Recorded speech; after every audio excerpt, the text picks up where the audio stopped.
ایک دفعہ املی والے کو شکایت ہوئی کہ املی میں کٹاریں نہیں لگتی۔ پڑوس کے گھر میں نیم تھا، اس نے اپنی املی کا اس نیم سے بیاہ کر دیا۔ املی کو سرخ دوپٹہ اڑھایا گیا، نیم کے صحرا باندھا گیا۔ محلے والوں کی دعوت ہوئی، لیجیے صاحب بیاہ ہو گیا۔ اگلے جاڑوں میں املی میں خوب لمبی لمبی کٹاریں آئیں۔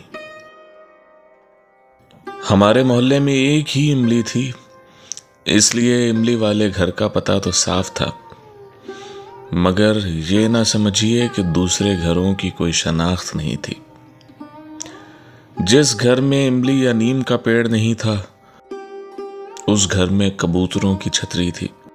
جس گھر میں کبوتروں کی چھتری نہیں تھی، اس میں کوئی امام باڑہ تھا۔ ایک خالی گھر تھا جس کی کوئی نشانی نہیں تھی، پھر بھی اس گھر کو سب جانتے تھے۔ اس میں جن جو رہتے تھے، گویا ہمارے محلے کا ہر مکان ایک فرد تھا۔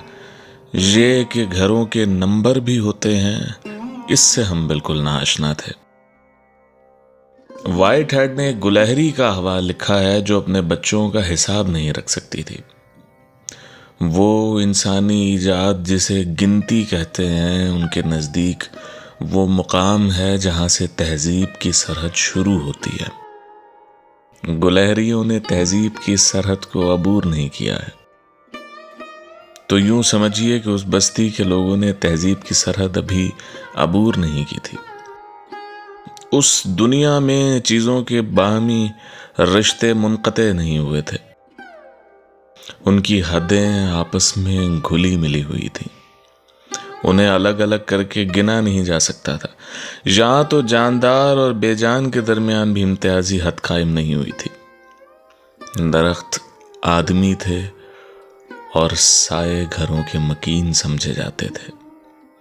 پتنگ کا کٹ جانا ایک واردات تھا، اور گلہری کبھی دم کھڑی کر کے سیٹی ایسی آواز میں چلاتی تھی تو ایک ہنگامہ پیدا ہوتا تھا۔ میں سوچتا ہوں کہ الف لیلہ کو جس تخیل نے جنم دیا ہے، اس کی نشو و نما اور تربیت کچھ ایسی ہی فضا میں ہوئی ہوگی۔ آج ہم اس کے خالق یا خالقوں کے نام بھی صحیح طور پر نہیں بتا سکتے، بس یوں سمجھ لیجئے کہ سارے عربوں نے یا ایک پوری تہذیب نے اسے تصنیف کیا۔ جب چیزوں کے رشتے آپس میں پیوست ہوں تو افسانہ نگار بھی باقی مخلوق سے کیسے رشتہ توڑ سکتا ہے؟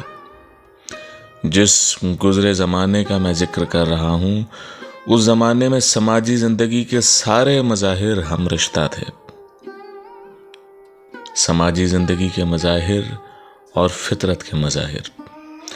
آدمی کی درختوں سے دوستی تھی اور جانوروں سے رفاقت تھی۔